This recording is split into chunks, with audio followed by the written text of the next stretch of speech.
여러분은 교회가 이 땅에 세워진 목적이 무엇이라고 생각하십니까? 성경은 예배와 증거를 위해서 세워졌다, 반복적으로 분명하게 가르쳐 주고 있습니다. 요즘같이 코로나 시대를 경험하면서 교회 안팎에 참 어렵고 안타까운 일들이 많은데, 그중 하나가 교회에 대해서 일어나고 있는 회의입니다. 믿지 않은 사람들은 말할 것도 없고, 믿는 사람들도 교회에 대해서 회의하기 시작하는 거죠. 교회가 사람들에게 안정을 주는 것이 아니라 오히려 불안감을 주는 것, 이런 현상들이라고 말할 수 있겠습니다. 이런 상황 속에서 우리가 꼭 알아야 될 것이, 교회가 설립된, 세워진 원래의 목적이 무엇인가? 교회를 세우신 예수님의 뜻은 무엇이며 성경은 무엇이라고 얘기하는가? 예배와 증거이죠. 사랑하는 충현의 가족들, 절대로 잊지 마시기를 주 안에서 소망합니다. 예배와 증거는 모두 하나님과 불통, 하나님과 단절되었던 상태에서 하나님과 연결되면서 소통이 되면서 우리가 할 수 있는 특권이라고 볼 수 있습니다. 예배가 대표적이죠. 예배는 하나님 앞에 나아갈 수 없었던 우리들이 하나님 앞에 나아가는 길이 열리면서, 레위기 1장 1절, 하나님 앞에 나아가는 길이 열리면서 하나님이 이제 어떻게 우리로 하여금 제사를 드리면 기뻐 받으시겠는가 가르쳐 주셨다가, 예수님을 통해서 어떻게 하면 그 제사가 예배가 되어서 예수님을 통해서 어떻게 예배드리시면 우리를 받으신다, 그 길을 열어주신 거죠. 그러니까 예배는 하나님 앞에 나아가는 길이 열린 겁니다. 광대하시고 또 유일하신 하나님, 그 하나님을 우리가 섬길 수 있는 길이, 하나님과 교통할 수 있는 길이 열린 게 예배입니다. 감사하죠. 그렇다면 증거는 뭐냐면, 하나님이 이 세상을 통치하고 계신데, 창조주로서 당연히 이 세상을 통치하고 계신데, 그 통치를 받지 않던 인간들에게 하나님의 통치를 이룰 수 있도록 우리에게 열린 길이 증거입니다. 우리가 하나님의 살아계심과 하나님을 예배해야 된 일을 알림으로써 더 많은 사람들이 온 세계가 하나님 앞에 나올 수 있도록 하는 일이 증거가 되는 거죠.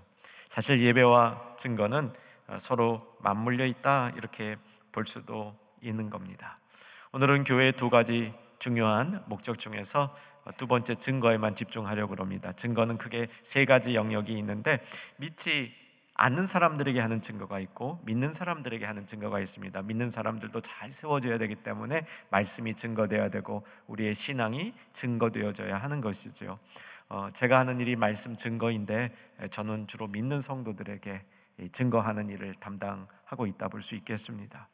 믿지 않은 사람들에게도 증거가 되어야 됩니다. 우리 주변에 믿지 않은 사람들에게 증거하는 것을 전도라 그러고요, 타 문화권에 가서 복음을 전하는 일을 선교라 그럽니다. 오늘은 세 번째, 선교에 관한 말씀 집중하려고 그럽니다. 오늘 본문은 선교에 관한 중요한 원리 세 가지를 가르쳐주고 있습니다. 선교를 어떻게 해야 되는가, 중요한 원리 하나씩 본문을 통해서 살펴보도록 하겠습니다. 선교의 첫 번째 중요한 원리는, 선교는 교회가 해야 된다는 겁니다. 선교를 해야 될 첫째 임무는 교회에게 있으며, 교회는 선교를 해야만 하는 책무를 가지고 있다는 것이죠. 따라서 교회가 선교에 힘쓰지 않는다면 교회로서의 본질을 상실하는 것이다, 정리할 수 있겠습니다. 최근에 와서는 교회 못지않게 선교에 열심히 힘을 내고 실질적 선교의 열매를 거두고 있는 것이 선교 단체입니다. 선교 단체는 필요합니다. 전문적으로 선교할 수 있고요, 선교의 계획도 세울 수 있고 전략도 짤 수 있고 선교사님들을 훈련하고 지원하는 일도 체계적으로 할 수 있는 것이 선교 단체입니다. 그러나 선교 단체가 선교의 앞자리에 있지 않습니다. 선교의 가장 중요한 책무는 교회에 있습니다. 한 개인이 열심히 선교에 헌신을 하면 정말 놀라운 일을 이룰 수 있습니다. 우리 충영교회 역사 가운데서도 그런 성도님들이 계셨습니다. 한 개인이 한 선교 지역을 품고 한 민족을 품고 열심히 기도하고 그 일을 후원하면서 온 생애를 바친다면 정말 놀라운 일이 일어날 것입니다. 그러나 그 선교도 궁극적으로 교회에 속한 선교가 되어야만 하는 것이죠. 한 개인이 자신의 것으로 바꿀 수 없는 것입니다. 왜 그렇습니까? 이유는 분명합니다.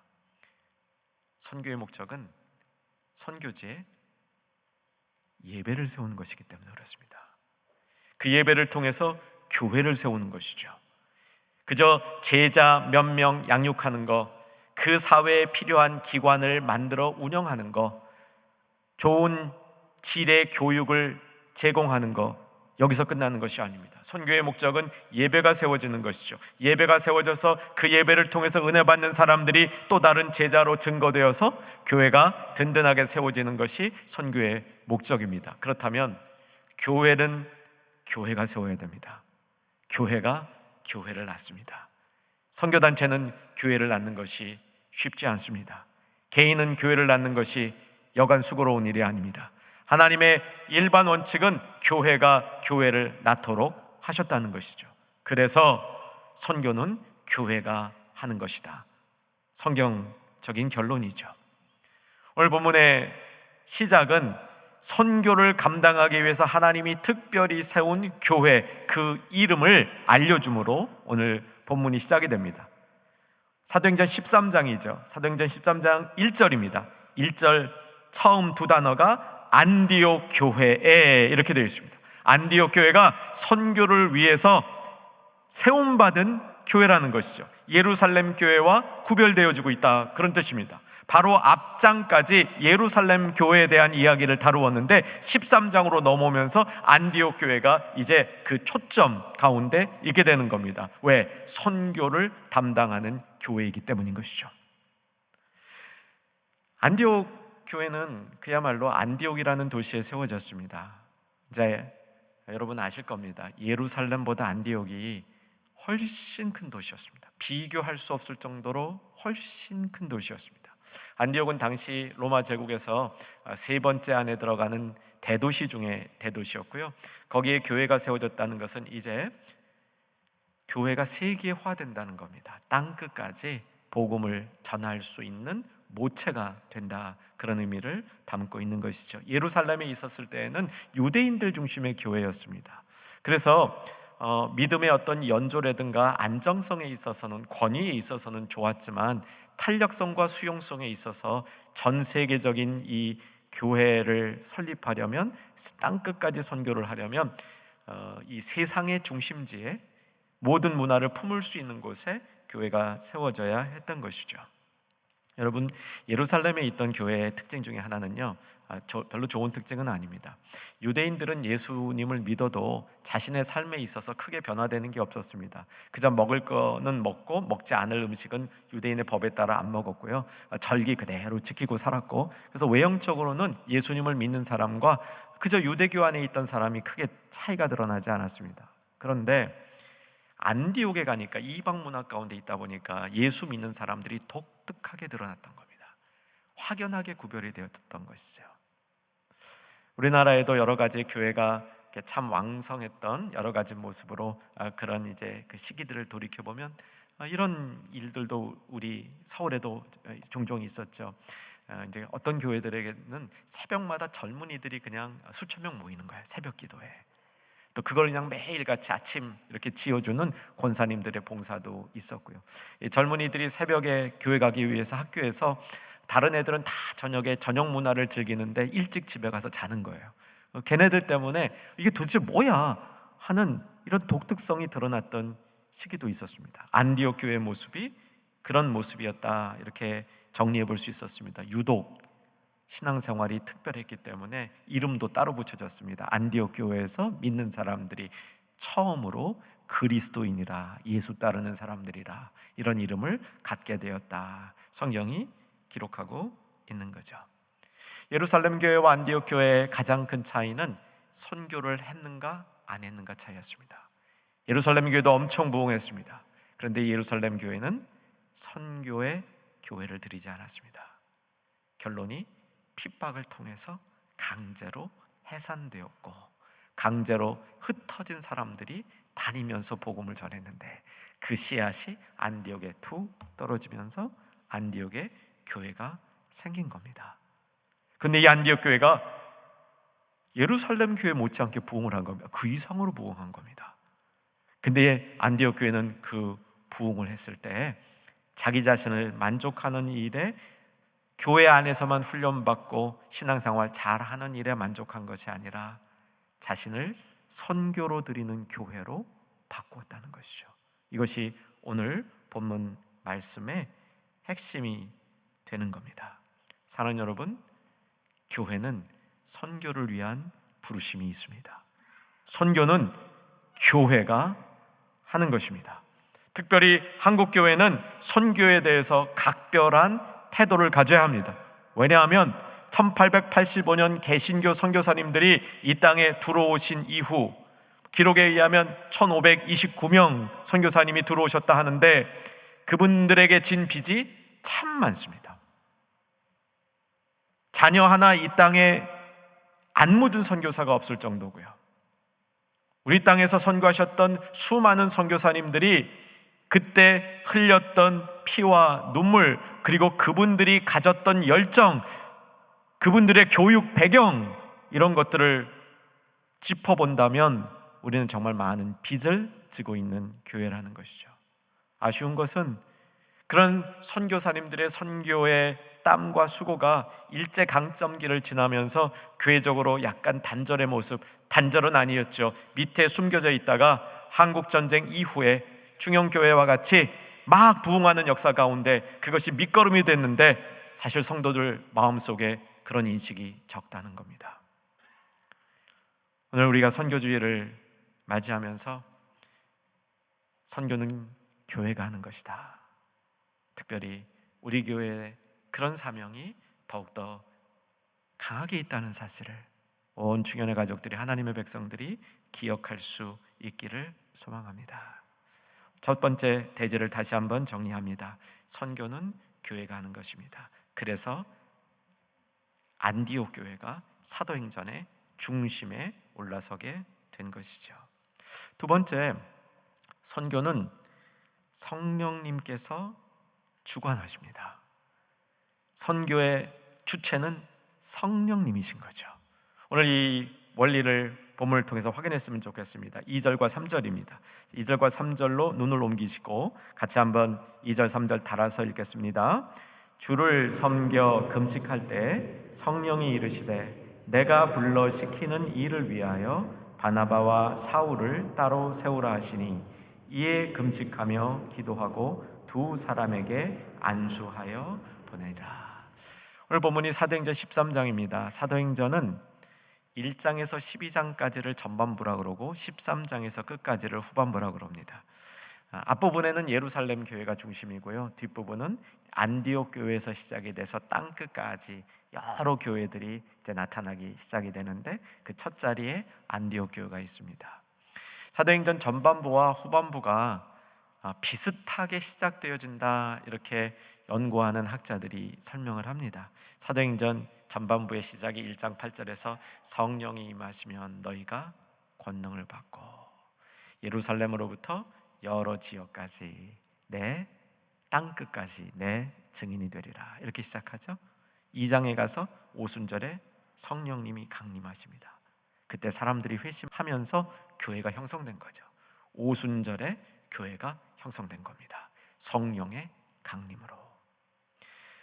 후반부 13장에 오면 안디옥 교회가 이제 틀을 갖췄습니다. 안디옥 교회는 사실 11장에서 세워집니다.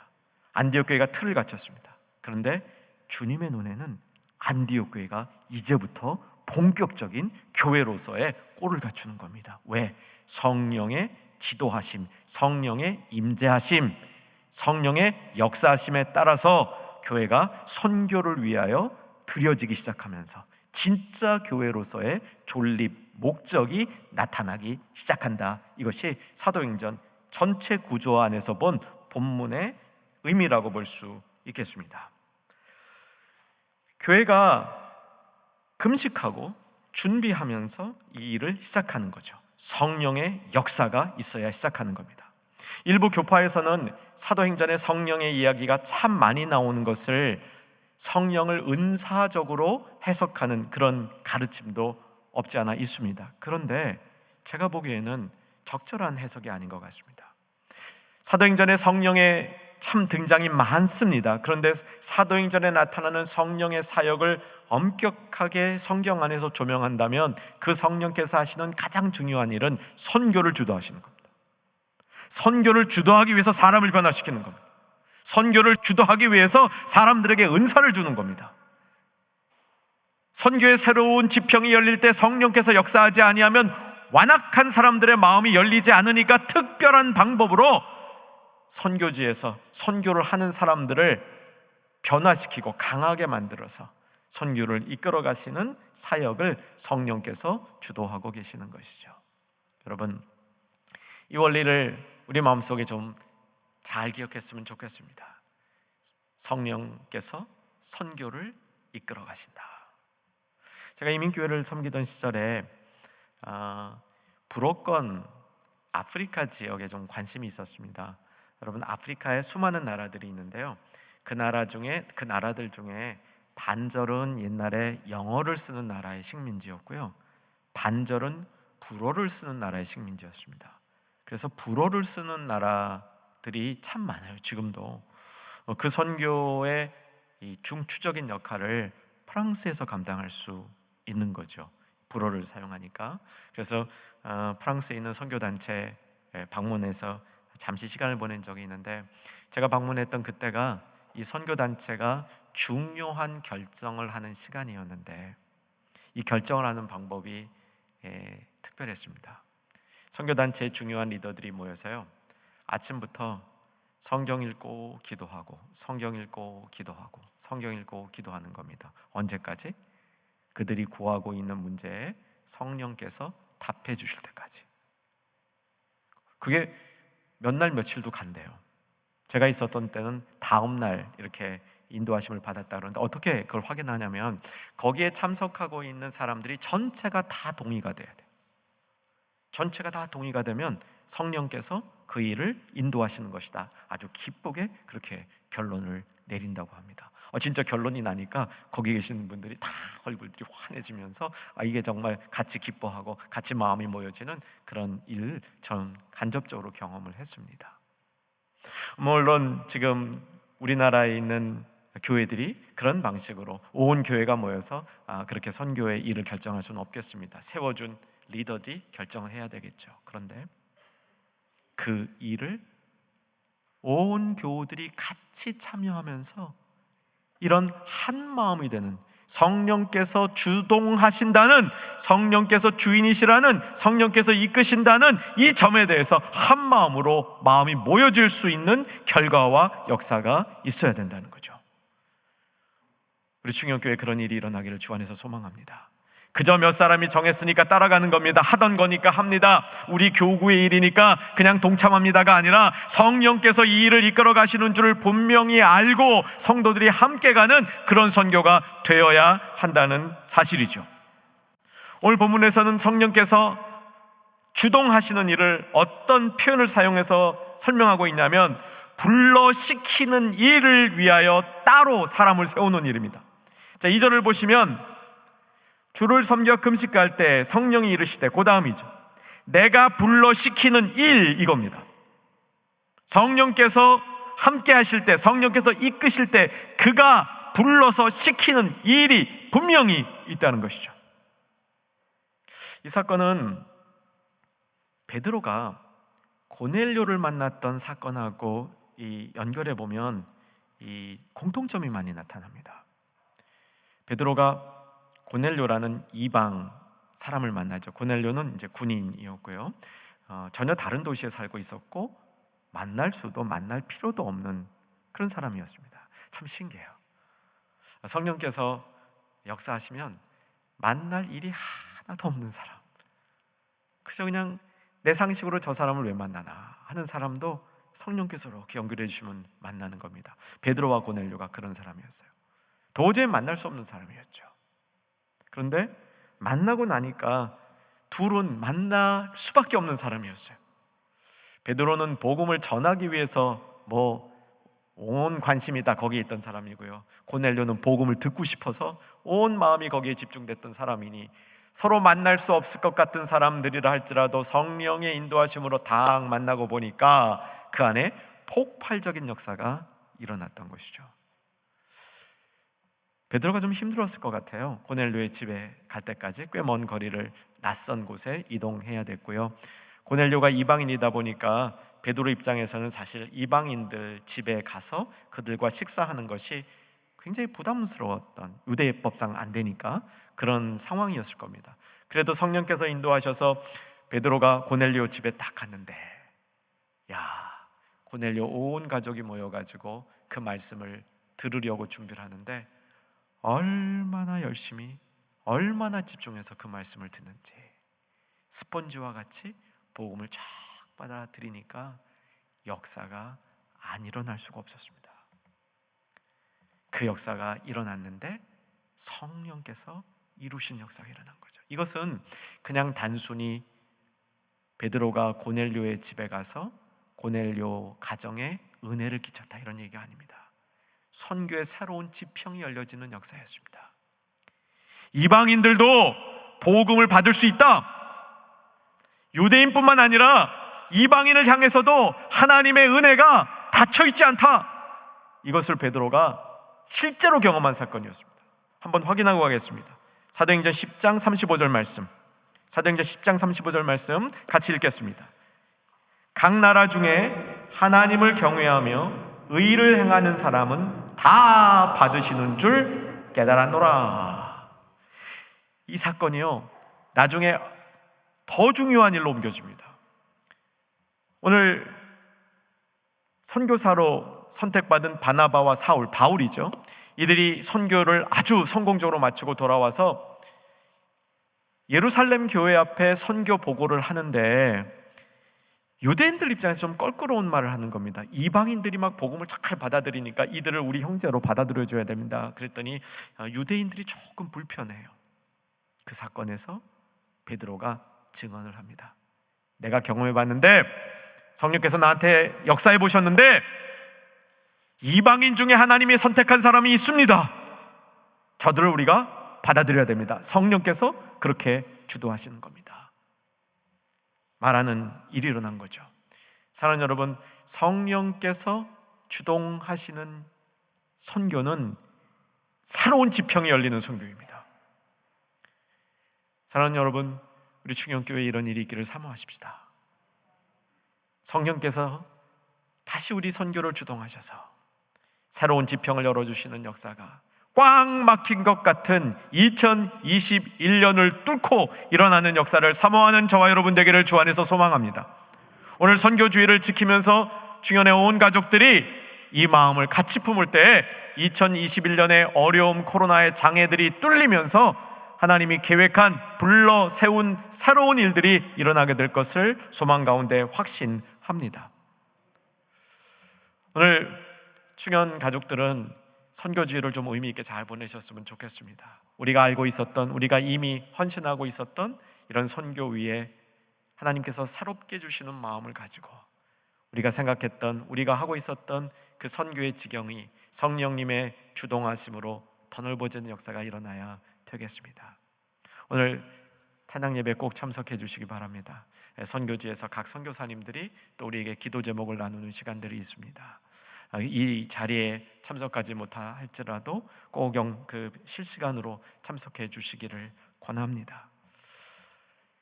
2021년도 우리가 나가는 선교가 참 어려울 것이다 판단이 됩니다. 2021년을 향하여 새롭게 우리가 계획하고 있는 선교의 한 부분은 탈북민들을 위한 선교입니다. 탈북자들이 우리나라 땅에 들어와서 세운 교회들이 있습니다. 참 열심 있게 신앙생활을 하는데 우리에 비하면 많이 연약하죠. 교회의 연수도 짧고 교회를 섬기는 사람들의 신앙적인 경륜도 짧고, 그들을 같이 이렇게 품어주고 함께 해줄 교회와 성도들이 필요합니다. 2021년도에는 그런 선교의 지평을 눈에 보이기에는 조금 여는 것이지만 이를 주도하시는 성령님의 눈에는 놀랍고 넓은 세계로 열리는 역사가 일어날 수 있기를 주 안에서 소망합니다. 교회의 선교의 지평은 한 걸음씩 한 걸음씩 계속적으로 넓혀져야 됩니다. 2년 혹은 3년에 만에 새로운 지평으로 우리 교회의 선교가 조금씩 넓어지면서 기존에 하던 선교들이 더욱 열매 맺고 성숙하는 가운데 그 지평이 넓어질 수 있어야 하는 것이죠. 성령께서 불러시키시는 일이 무엇인지를 깨닫는 교회가 되기 위해서 깨어있는 성도들이 되어야 되는 것이죠. 오늘 본문에 보게 되면 이들이 성령의 인도하심을 갑자기 받은 게 아닙니다. 성령의 인도하심을 금식하며 기도하는 중에 주를 섬겨, 예배죠. 주를 섬겨 금식하며 기도하는 중에 성령의 인도하심을 받았다는 것이죠. 여러분, 성령께서 나타나실 때요, 준비된 자에게 나타납니다. 멍하니 깨어있지 못한 사람들 앞에 성령께서 나타나시는 일은 지극히 드물다는 것이죠. 안디옥 교회는 자신들이 깨어서 주님 앞에 합심해서 기도하고 찾는 중에, 여기 금식이라는 것은 특별한 목적이 있어서 그 목적을 이루기 위해서 다 같이 모여서 기도하며 찾는 그 과정 중에 성령께서 인도하심을 보여주셨다는 겁니다. 그리고 그 성령께서 인도하심을 보여주셨을 때 3절 다시 보시면, 이에 금식하며 기도하고 두 사람에게 안수하여 보내더라. 아주 깔끔하게 응답하는 모습입니다. 토를 안 달았습니다. 왜 이 두 사람입니까? 어디로 보내십니까? 뭐 하려고 보내십니까? 그러지 않았고요, 두 사람이 성령에 의해서 선택되는 순간 바로 안수하여서 이 두 분을 보냈다는 사실입니다. 두 번째, 대지를 정리합니다. 성령께서 선교의 주인이십니다.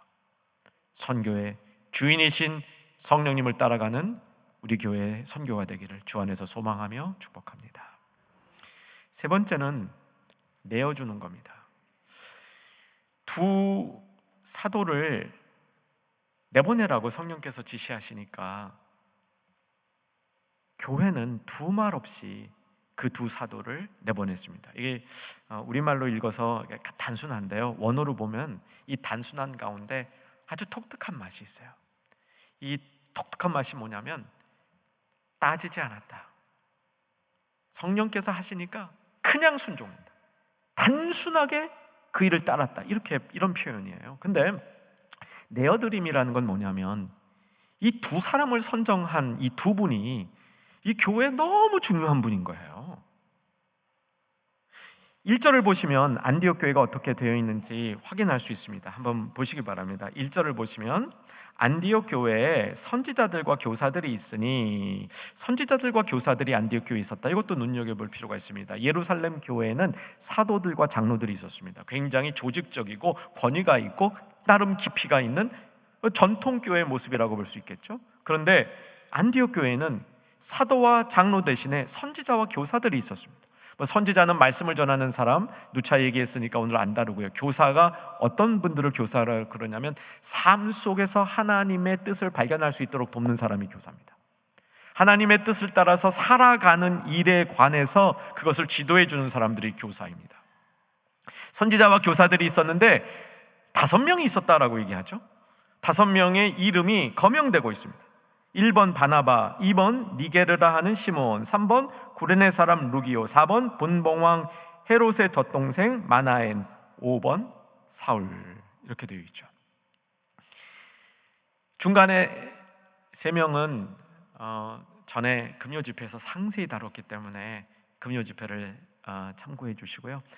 헤롯의 젖동생 마나엔, 이분은 굉장히 권력층에 속한 분일 게 분명합니다. 젖동생, 우리말로 젖동생 그러면 유모의 자녀라고 이 표준 국어 사전에는 그렇게 돼 있어요. 그러니까 젖을 나누어 먹은 이런 사람. 근데 이 헬라 문화에는 그게 아니고요. 어릴 때부터 권력자가 될 후계자들을 똘똘한 친구들하고 같이 키워요. 그러면 어떻게 됩니까?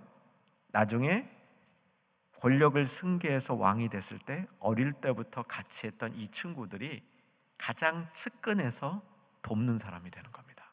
그러니까 어릴 때부터 미래의 지도자를 위해서 준비된 조력자들, 그게 젖동생이라는 의미로 파악이 될 수 있습니다.